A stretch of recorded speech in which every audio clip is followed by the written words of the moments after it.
The 8 most anatomically impossible animals of the Ice Age.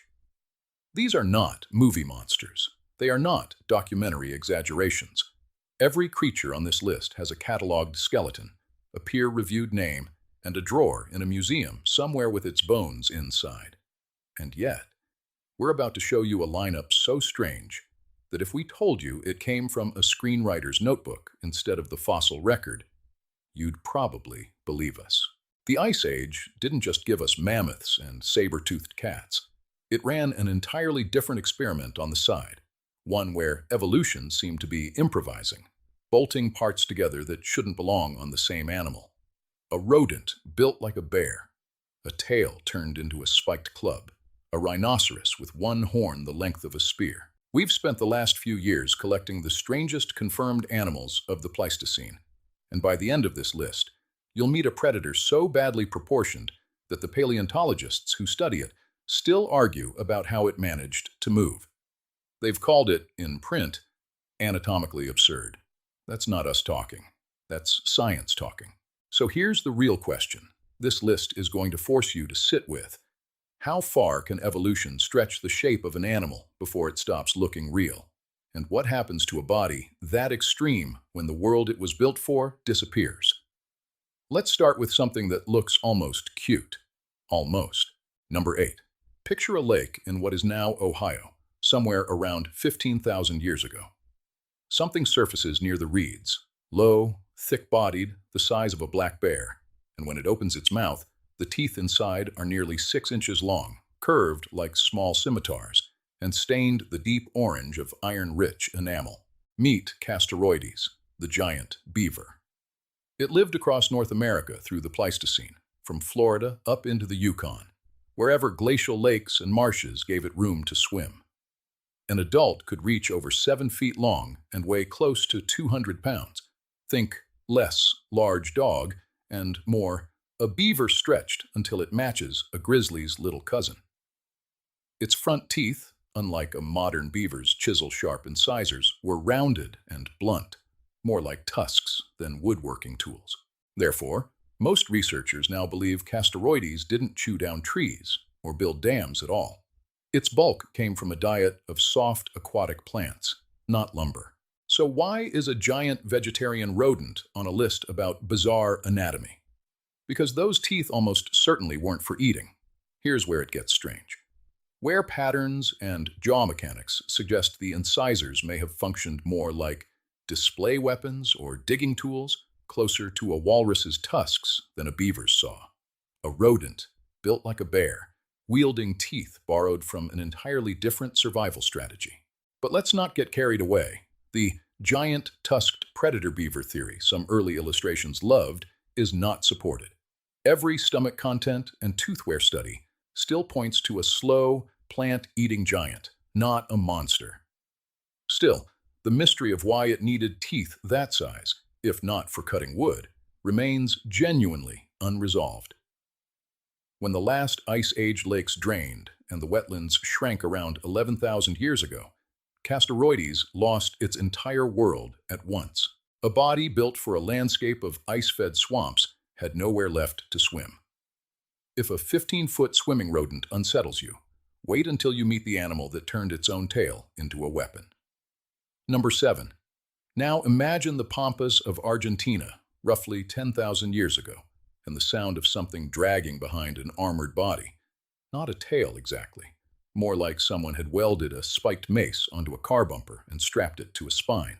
That's Dodocuris, one of the largest Glyptodonts to ever exist, a distant and monstrously oversized cousin of the modern armadillo. Its domed shell alone could stretch over 5 feet long, and the whole animal, tail included, was roughly the length of a small hatchback car. But the real signature was that tail, a solid, bony club, ringed with spikes that could be swung with enough force to fracture the shell of a rival Dodocuris. Evidence paleontologists have actually found preserved in fossilized carapace fractures. So the tail wasn't just for show, and it likely wasn't primarily for fighting predators either. Therefore, most current research treats it as a tool for combat between males, similar in purpose to the antlers of a deer or the horns of a bighorn sheep, A weapon evolved less for survival against carnivores and more for winning a mate. Here's the twist. Some of those healed fracture patterns on fossil shells match almost exactly to the shape and size of a Doedicurus tail club, which means these animals were surviving fights against their own kind. But, and this is where the debate opens back up, some researchers argue the tail's true primary role was defense against predators like the saber-toothed Smilodon, with intraspecific combat as a secondary use. Science hasn't fully closed the case. Around 11,000 years ago, as South America's climate shifted and early human hunters expanded across the continent, Doedicurus vanished, one of the last and heaviest Glyptodonts to disappear, taking its bony mace with it. From a club-tailed tank, we move to something that swapped brute armor for a blade hidden in its own hand. Number 6. Somewhere in the forests of Pleistocene Australia, a shape drops from a tree limb, and for a moment it looks almost like an oversized cat until you notice the thumb, not a claw on the end of a paw. A retractable claw mounted on what is functionally a thumb, curved, enormous, and built purely to hook and slice. This is Thylacoleo carnifex, nicknamed the marsupial lion, though it isn't a lion at all. It's more closely related to wombats and kangaroos than to any cat. About the size of a leopard, Thylacoleo carried the strongest bite force relative to body size of any mammalian predator ever measured, comparable pound for pound to an African lion, twice its weight. So how does a marsupial, a group better known for gentle grazers and pouch-raised joeys, end up producing an apex predator like this? The answer sits in that thumb. Unlike true cats, which kill with their jaws and rely on claws mainly for grip, Thylacoleo's semi-opposable thumb claw functioned almost like a built-in blade. Researchers studying its limb mechanics believe it could slash prey open with a hooking motion no cat anatomy allows. Here's where it gets strange. Some scientists argue this made Thylacoleo more efficient at bringing down large prey, like Diprotodon, than any big cat alive today. But the counterpoint matters here too. Debate continues over whether Thylacoleo was a pure ambush hunter or an opportunistic scavenger that also killed when it could, since its short limbs suggest it wasn't built for a long chase. What's not in dispute is the ending. Somewhere between 40 and 30,000 years ago, as Australia's climate dried and its prey base collapsed, the marsupial lion disappeared, leaving that thumb claw as one of the strangest weapons evolution ever produced on an entire continent, cut off from the rest of the world. And speaking of Thylacoleo's favorite meal, that animal deserves its own number. Number 5. Picture something the size of a rhinoceros, grazing calmly across the Australian outback, and then picture its mother's pouch, not facing forward like a kangaroo's, but backward, opening toward the tail. Meet Diprotodon optatum, the largest marsupial that has ever lived. It could stand over 6 feet at the shoulder and weigh close to 3 tons, roughly the mass of a small elephant. Yet its closest living relatives are wombats, animals you could comfortably carry in a backpack. That backward-facing pouch wasn't a design flaw. It was borrowed straight from wombat anatomy, where a rear opening pouch keeps dirt from getting flung onto joeys while the mother digs. Therefore, on an animal the size of Diprotodon, evolution simply scaled up a burrowing adaptation and kept it, even once digging stopped being the point.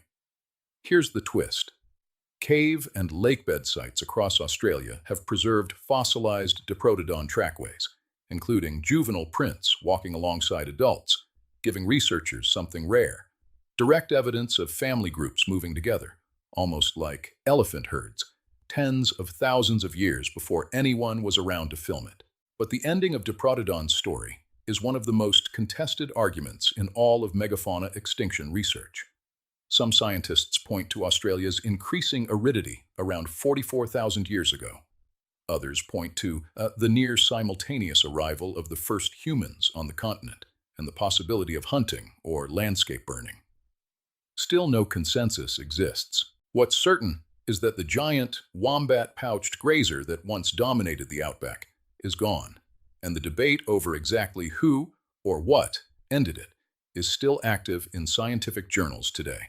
If Diprotodon's disappearance is still argued over, our next animal's disappearance is written in unmistakable evidence. Hunting marks on its own bones. Number 4. Now, go further north, into the grasslands of Pleistocene South and Central America, and imagine a dome the height of a small car, ridged and thick, sitting perfectly still in the grass until it moves. This is Glyptodon, not a reptile, despite how it looks, but a mammal, a genuine relative of the modern armadillo blown up to the scale of a small car. Its fused bony carapace alone could weigh over a ton, thick enough that early European settlers reportedly used empty Glyptodon shells as makeshift shelters. So how does an armadillo end up wearing a ton of bone armor? Therefore, in an environment full of large Ice Age predators, that shell effectively removed Glyptodon from most food chains entirely. Nothing alive at the time could bite through it. Here's where it gets strange.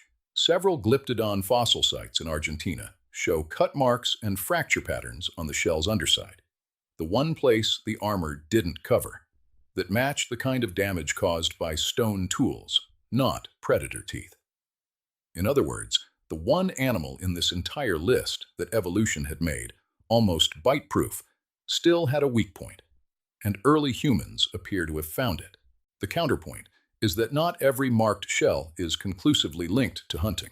Some damage could come from scavenging after natural death, and researchers are careful not to overstate a handful of sites into proof of mass slaughter. Still, combined with the climate shifts at the end of the Pleistocene, roughly 12,000 years ago, the pressure was enough. An animal armored against every predator nature had produced couldn't out-armor a spear aimed at its only soft spot. From a tank with a blind spot, we move to a rhinoceros that Ice Age people may have actually watched walk past their camps. Number 3. Picture the frozen steppe of Siberia and something enormous grazing at the tree line.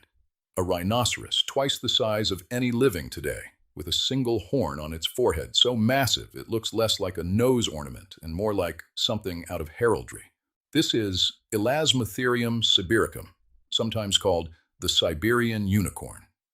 It could stand over 6.5 feet tall and weigh close to 4 tons, roughly the size of a large elephant. And while the horn itself was made of keratin and rarely fossilizes, the bony dome on its skull where that horn attached is thick enough that scientists estimate the horn may have reached over 6 feet in length. So imagine a rhino carrying a spear permanently mounted to its face.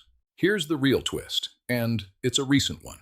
For decades, textbooks placed Elasmotherium's extinction at around 350,000 years ago, safely before any human ever existed.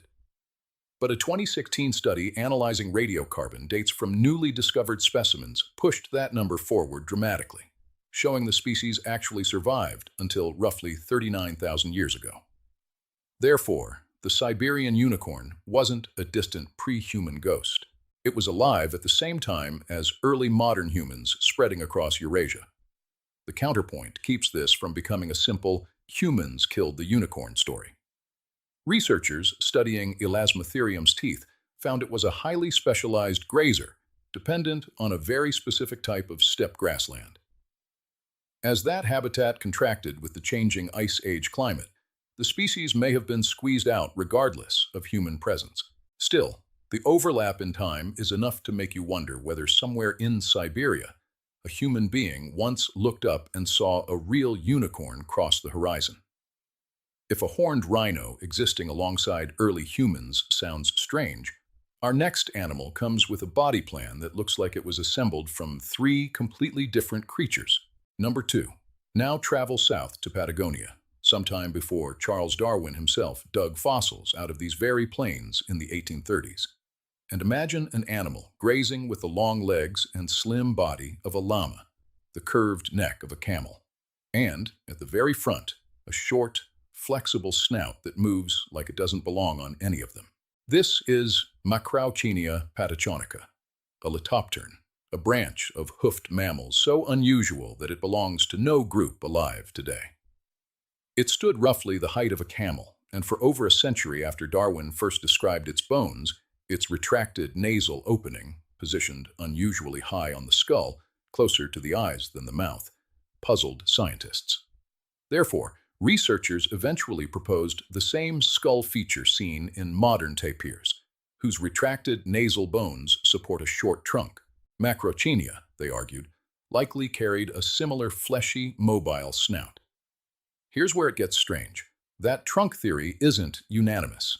A competing explanation suggests the elevated nostrils could instead relate to something else entirely, a specialized sense of smell, or even adaptations tied to diving or aquatic feeding, similar to features seen in some unrelated aquatic mammals. No soft tissue survives to settle it definitively. Paleontologists are reconstructing a face from bone alone. The counterpoint keeps this humble. Whichever theory is right, DNA extracted from Macrauchenia collagen in the 2010s finally settled a different, older mystery, confirming it as a distant relative of horses and rhinos, not camels, despite looking like a blend of both plus a tapir. So the animal that seems anatomically impossible from a distance is, genetically, only one branch removed from creatures we already know well.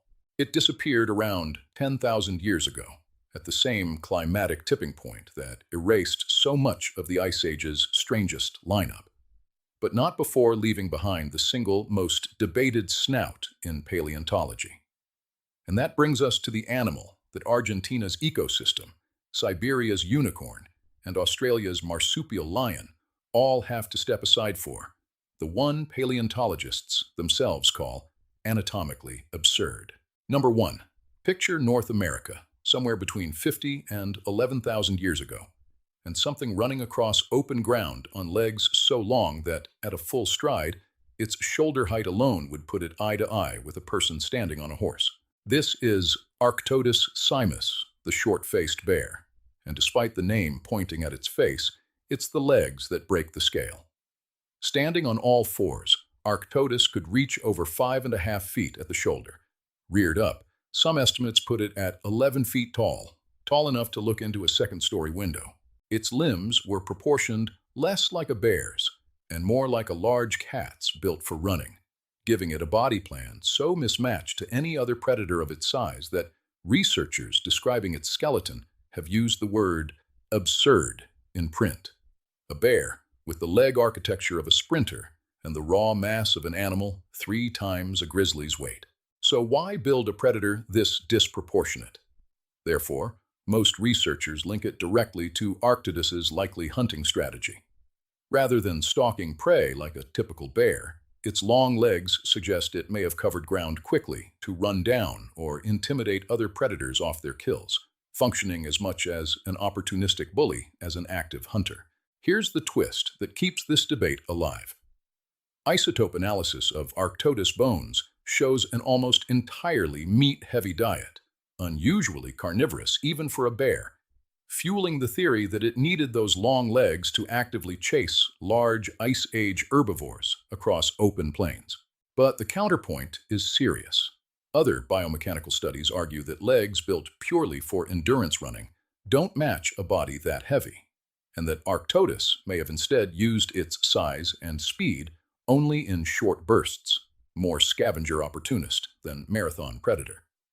Even now, paleontologists studying the exact same skeleton reach different conclusions about how an animal, this poorly proportioned by every normal rule of predator anatomy, actually survived as well as it did. When the great herds of Ice Age North America collapsed roughly 11,000 years ago, the largest, strangest proportioned predator this continent ever produced ran out of prey to chase, and out of time. So that's the list. A rodent with a walrus's teeth, a tail turned into a mace, a marsupial with a blade for a thumb, a wombat the size of a rhino, an armadillo in a suit of armor, a unicorn that outlived the textbooks, a face borrowed from 3 animals at once, and a bear too disproportionate to make sense on paper. And yet, it did, for tens of thousands of years. The thesis we opened with still holds. Evolution, given enough time and enough ice, doesn't just produce strange animals. It produces anatomy, stranger than anything a writer would dare invent, because a writer has to make things believable, and evolution never did. Every one of these creatures existed. Every one of these creatures ended. So the question worth sitting with isn't really about the past at all. It's this. If the Ice Age could quietly produce 8 designs this extreme without anyone watching, what else is still buried out there, waiting for the right riverbank to erode or the right permafrost to melt? And what does that say about the animals we think we already understand today? If this kind of deep dive into the fossil record is your thing, there's a lot more of it waiting in this channel. Subscribe, and we'll keep digging.